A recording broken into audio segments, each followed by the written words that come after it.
Today we're going to be talking about, or for this week, the lecture is called Vietnam War. And it's really picking up our conversation about American imperialism, but now in the middle of the 20th century. So during this lecture, we'll be covering America's involvement, with what was started out as a civil war in the country of Vietnam that had been ongoing for several decades. We'll talk about America's involvement in Vietnam in this Civil War in five distinct phases, starting with Americanization, referring to America's increasing involvement with this conflict, and ending with Vietnamization, which is essentially America's imperative of enhancing Vietnamese power to take control of their own interests. And so we'll be following three intertwined narrative arcs here. So first of all, we have the transformation of American foreign policy from the Truman Doctrine as it leads to the Eisenhower Doctrine, and ultimately with the Nixon Doctrine. We'll differentiate those different permutations of American foreign policy that traces through the 1940s, 50s, 60s, and 70s. Second of all, we'll be talking about a continuing discussion of capitalism, particularly the growth of American imperialism, but now within a global Cold War framework. So we'll talk about what that looks like. And then three, one of the most important facets here is that this America's involvement in the Vietnamese conflict is a galvanizing force for activists, because the war combines a number of social issues, particularly American racism, the role of the government, situating the role of government in foreign powers, and then also a discussion about capitalism and imperialism and what that looks like within that global Cold War framework, and finally also anti-communism, which is endemic in American foreign policy during the 1950s, 60s, and 70s, as we'll talk about. So America's involvement with the Vietnamese War really foregrounds a lot of the issues that we have been talking about throughout the semester, and it really gives us a perspective of the way in which those issues transformed over the middle of the 20th century. After World War II, the Vietnamese really ramp up their anti-colonial struggle. Essentially, the mission here is to overthrow the colonial French powers that had dominated Vietnam and its resources since the 19th century. So with the conclusion of World War II, Vietnam becomes a focal point in this new global order that's divided between Western and Eastern spheres of influence. So at the very beginning, with the question of this decolonial struggle, it's a debate on whether Vietnam and its resources would fall under communist influence or democratic capitalist interests as well. So from the beginning of this decolonial struggle, the rebel leader Ho Chi Minh was appealing to American advisors and officials because he realized that America itself had been founded on a similar decolonial struggle against the British Empire. But after World War II, with this new global Cold War order, America took a strong stance against Ho Chi Minh because of Ho Chi Minh's sympathies with communist leaders coming out of Russia, advisors coming down from Russia, and also alliances with China, which by then had also become communist. So following the end of World War II, Ho Chi Minh and the communist rebels had really found a strong ally with the Soviet Russia, but also the Communist Party of China as well, which essentially drew a line in the sand, dictating where America would align itself. So from the outset, America declared alliance with France in essentially suppressing this rebellion supplied and galvanized by Soviet Russia in Vietnam.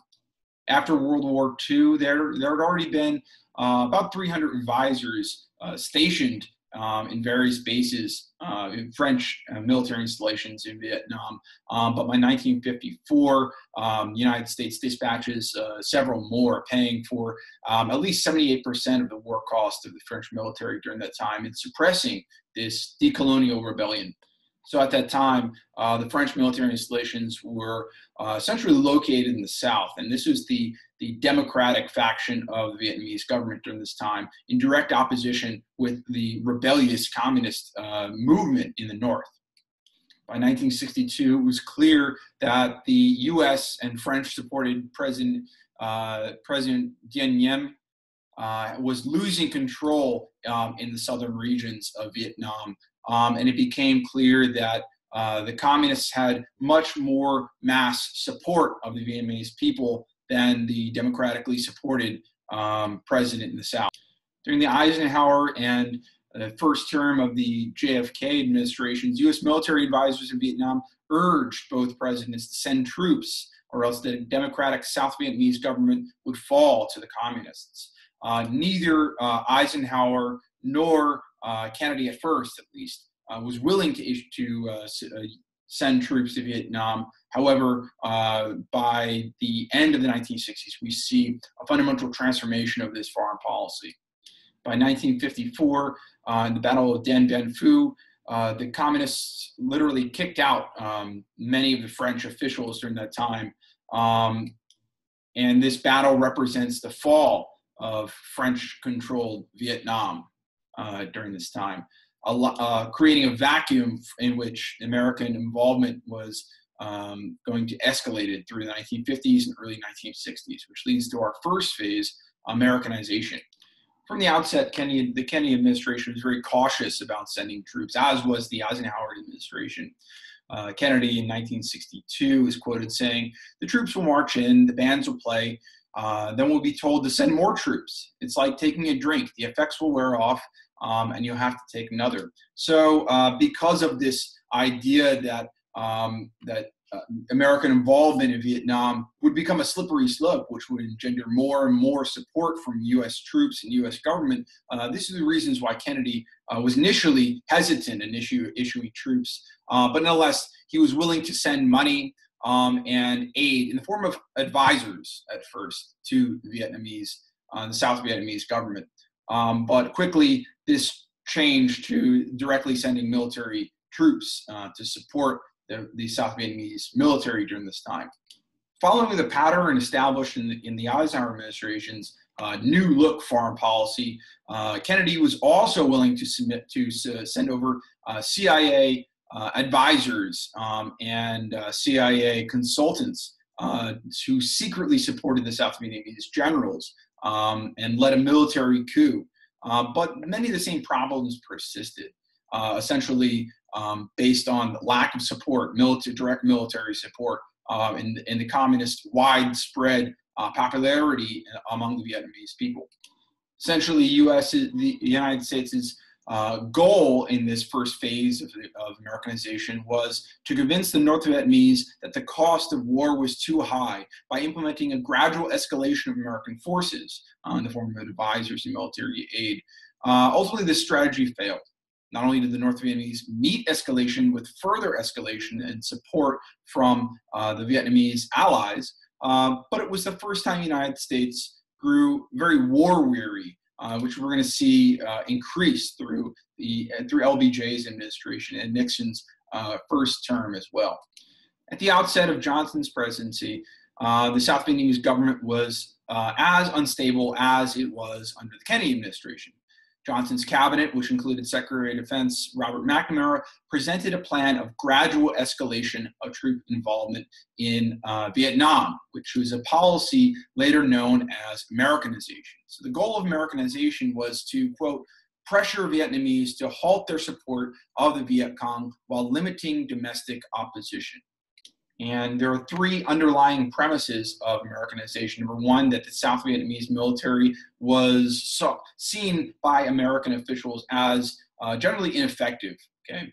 Second of all, the Viet Cong were tremendously influential. They realized this. And so American involvement would be increasingly needed if there was going to be any victory in this effort. And then third, the U.S. government generally recognized that Russia and China supported the Viet Cong, where perhaps not explicitly, at least through the shipment of goods and aid in the war effort.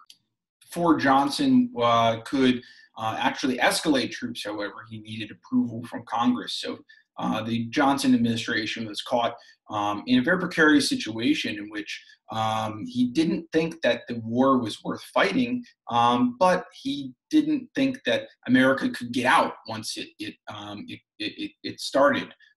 So what we see is American foreign policy in Vietnam operating within the parameters of the Eisenhower Doctrine, and that is essentially supporting, directly supporting the suppression of communist influence in foreign countries through direct military aid, and with this explicit goal of suppressing that rebellion in Vietnam. But before the Johnson administration could escalate this Americanization process, it really needed support from Congress to do so. The Gulf of Tonkin incident was the flashpoint which gave the Johnson administration the congressional approval it needed to escalate troop involvement in Vietnam. And essentially what happens in the Gulf of Tonkin is pretty much what happens in the port of Havana, the Spanish-American War, this breakout of the Spanish-American War, where the North Vietnamese torpedo boats apparently fired upon two American destroyers. And so with this transgression, America was forced to escalate troop involvement in South Vietnam.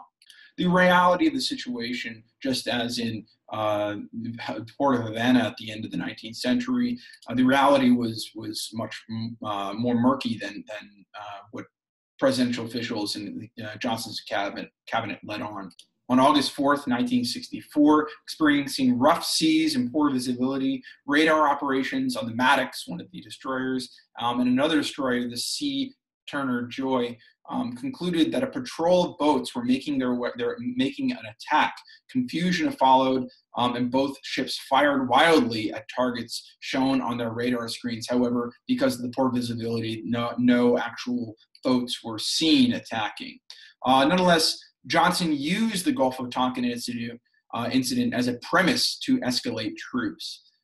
Trumped up allegations of North Vietnamese aggression against quote-unquote peaceful villages in the South also provided a premise on which the Johnson administration would escalate troop involvement in South Vietnam. So just days after this purported attack on two U.S. destroyers, the Congress gave the Johnson administration the approval it needed for troop escalation. Johnson appointed General William Westmoreland as U.S. commander of Vietnam, which engendered a series of aggressive military tactics against the Vietnamese, one entailing bombing campaigns in northern Vietnam, and two, a ground troop escalation as early as the end of 1964.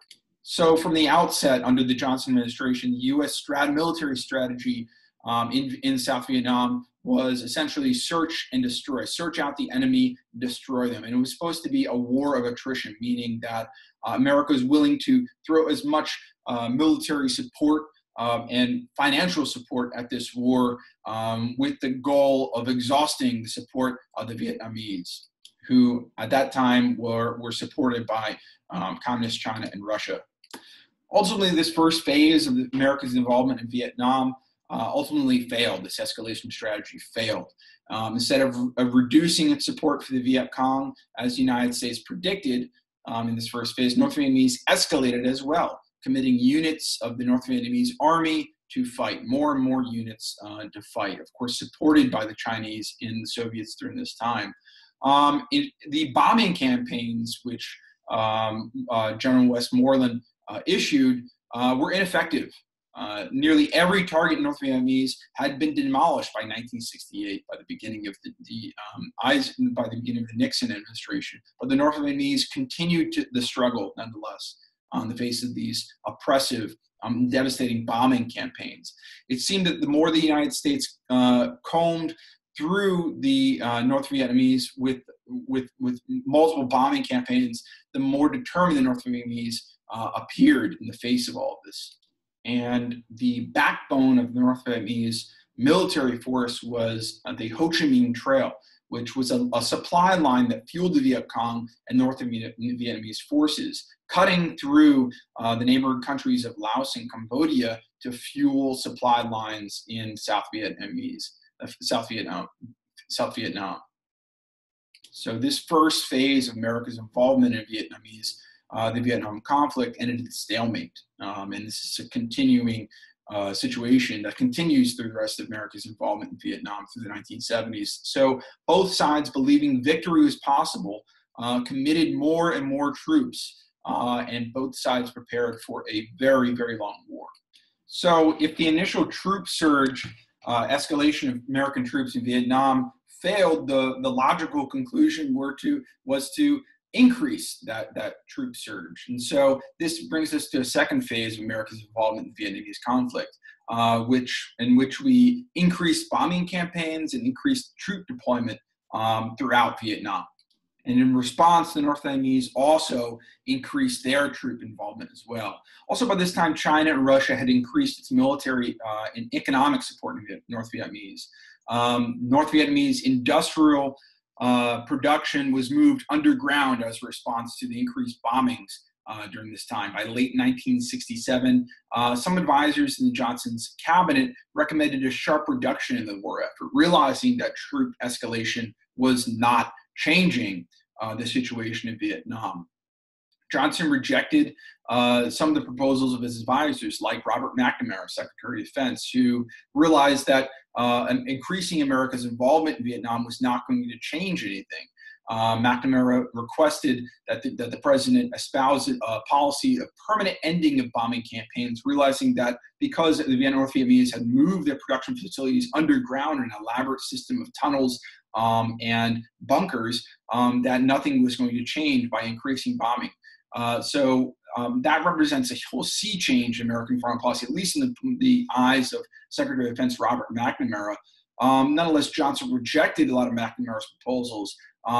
Subsequently, McNamara resigned, leaving Johnson in an even more precarious situation without his top officials supporting his policies of troop escalation and troop surge in Vietnam. Johnson would only support troop withdrawal strategy only after a significant troop surge. Johnson intensified bombings rather than reduce the amount of bombings, with the goal of putting more pressure on the North Vietnamese government, essentially doubling down on his initial policy of Americanization. Unfortunately, this doubling down was met with a subsequent doubling down, reciprocal doubling down of the North Vietnamese with the support of the Chinese and the Russians during this time. In this third phase, we see the dissolution of American military dominance in the Vietnamese conflict. The flashpoint here is the Tet Offensive. So what is the Tet Offensive? The Tet Offensive is a North Vietnamese assault, a coordinated military assault on 41 southern cities during Tet, which is essentially the Vietnamese Lunar New Year, a huge celebration throughout Vietnam and Southeast Asia during that time. So this is a massive 24-day siege in which there are a number of casualties.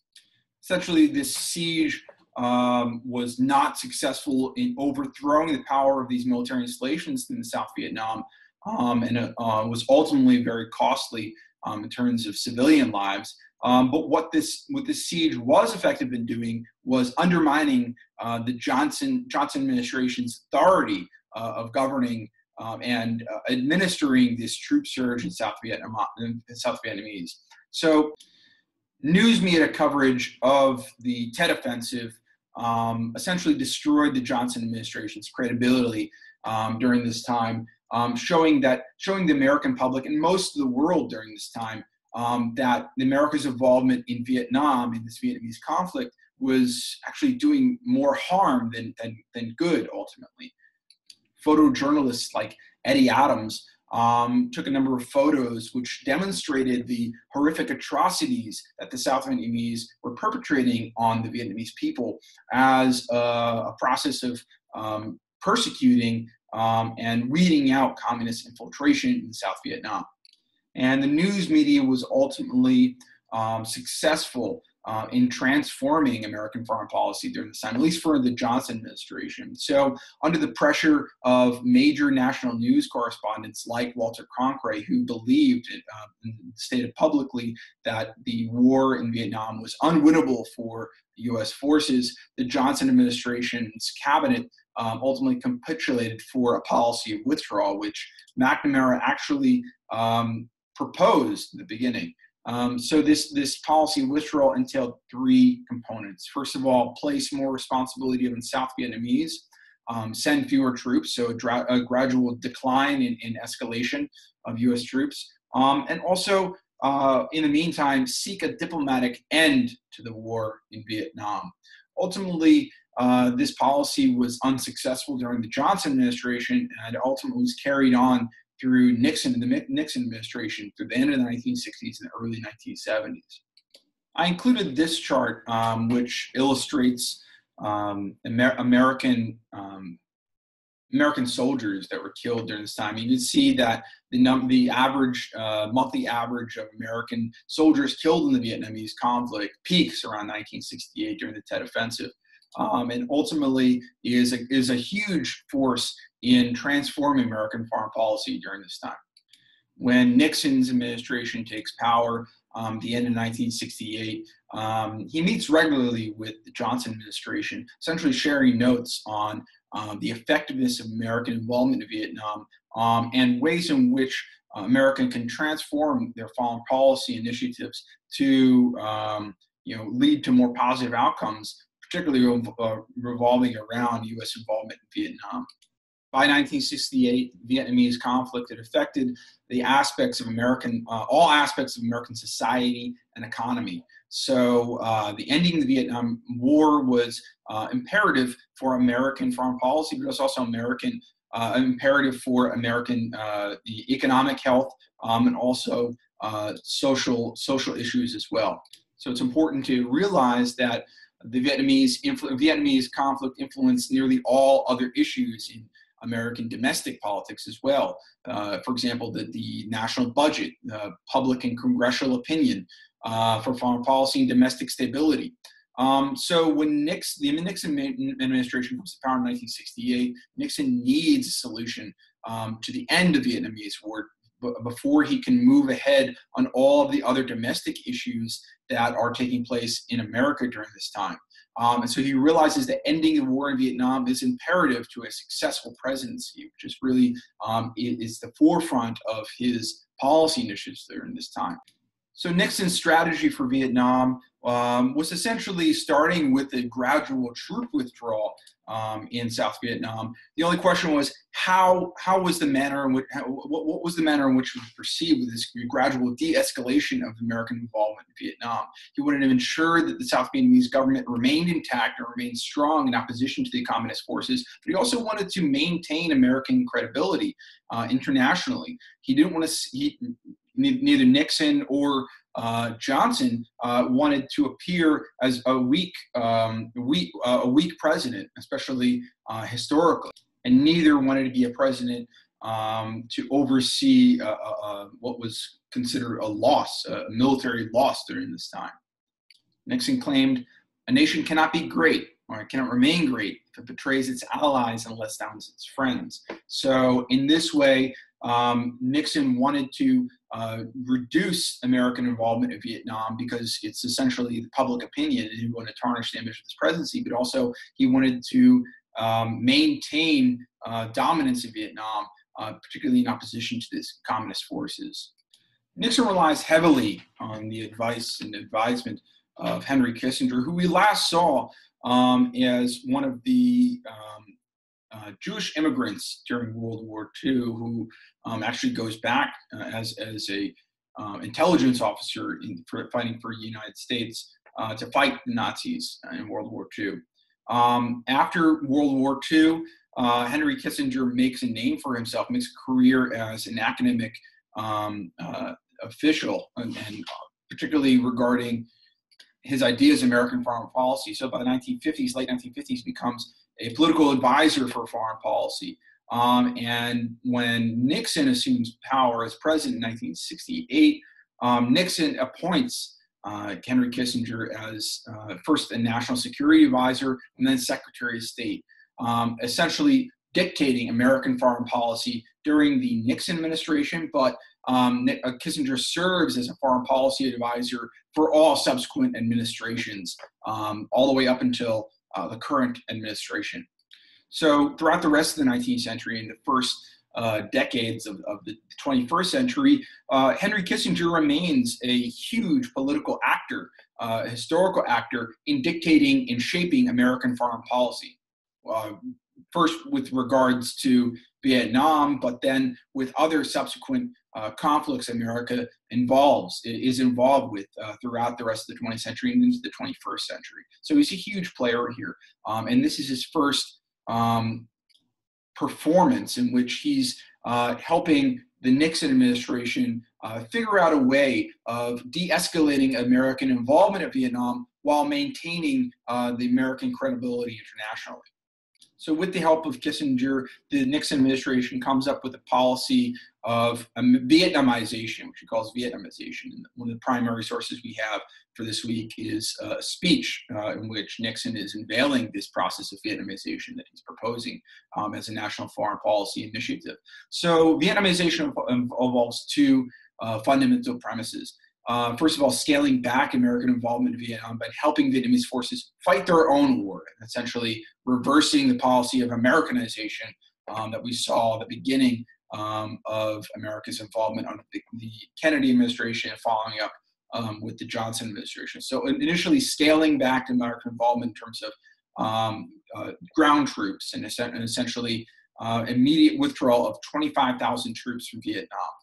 While American involvement was going to de-escalate in terms of ground troops, the other side part of that is that America was going to ramp up its bombing campaigns, particularly in North Vietnam, but also to conduct secret bombing campaigns in Laos and Cambodia, the backbone of the North Vietnamese military power following the Ho Chi Minh Trail. But we're going to get into that to the next slide. What I want to emphasize here is that this process of Vietnamization represents a huge transformation in American foreign policy from the Eisenhower Doctrine. So we need to focus on three important landmarks in American foreign policy in the post-war era. So we have the Truman Doctrine, which is essentially talking about the way in which America is going to contain the spread of Vietnamese, contain the spread of communist infiltration and the communist support of decolonial struggles throughout the world, particularly regarding Vietnam and other areas of the world. And then you have the Eisenhower Doctrine, where America is going to increase its involvement in those decolonial struggles, in the containment, but also the repression of the spread, the repression of communist powers. But Nixon's doctrine represents a regression of that, essentially helping countries ward off communist support, but those countries must shoulder the military burden, whereas the United States would provide political and economic support. So in a way, it's kind of regression back to the Truman Doctrine, but which is nonetheless a policy initiative which continues throughout the rest of the 19th century. And it's important to keep in mind that Kissinger is fundamental in shaping this foreign policy. So he's the one advocating a troop withdrawal, also attempting to conduct diplomatic negotiations with Communist China as a way to mitigate support for the North Vietnamese, and also attempt to seek a peaceful resolution of the Vietnam conflict. But at the same time, also conducting secret bombing campaigns in Laos and Cambodia as a way, furthermore, to mitigate the war effort for North Vietnamese. So there are three pillars to the Vietnamese strategy.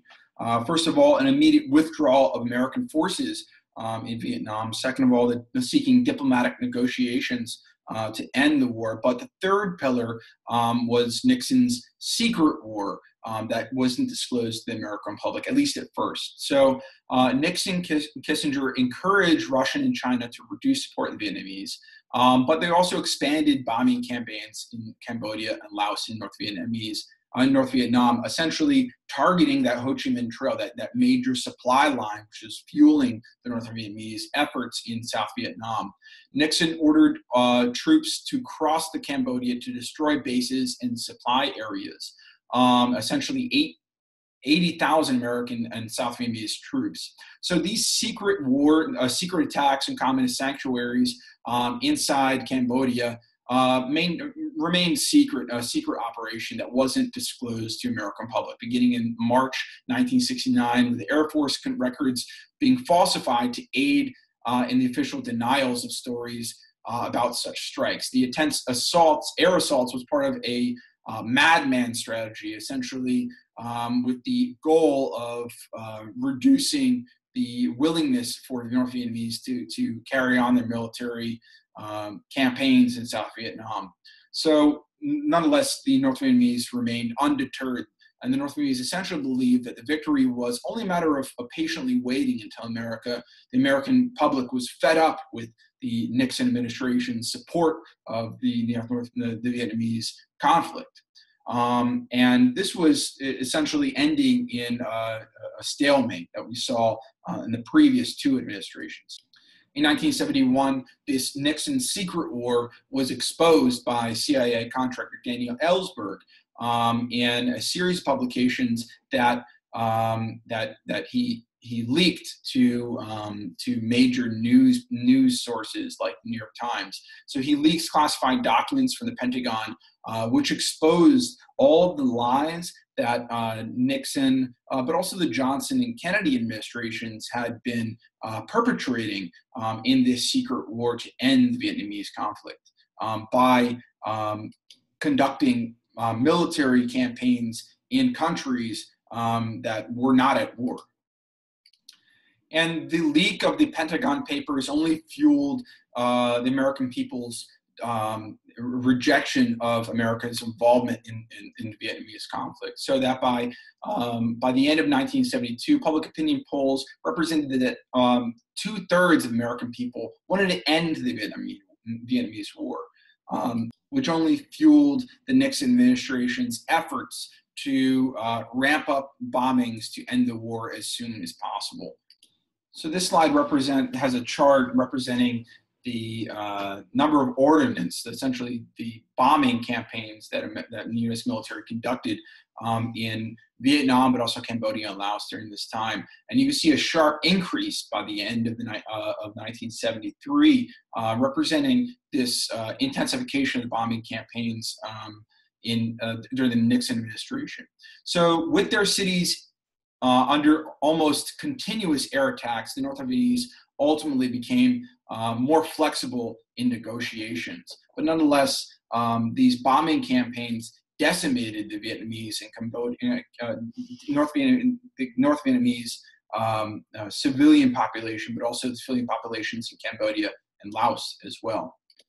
By 1973, the North Vietnamese and South Vietnamese successfully negotiated a peace settlement, which stipulated a ceasefire in this conflict, but also the immediate removal of the remaining 24,000 American troops in Vietnam, in addition to returning American prisoners of war captured during this time.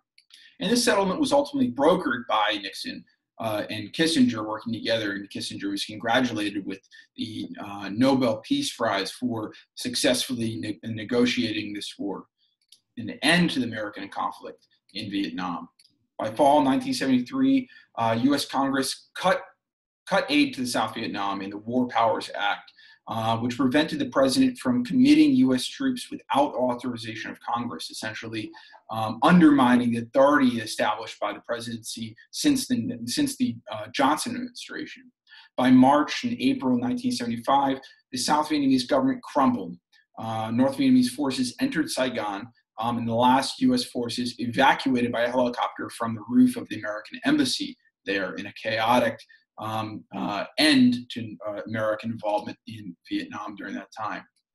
So by 1975, America's involvement in the Vietnamese conflict ended as it started, with essentially Vietnamese fighting other Vietnamese in a continued and prolonged civil war that had been raging with the initial decolonial effort at the end of the 19th century.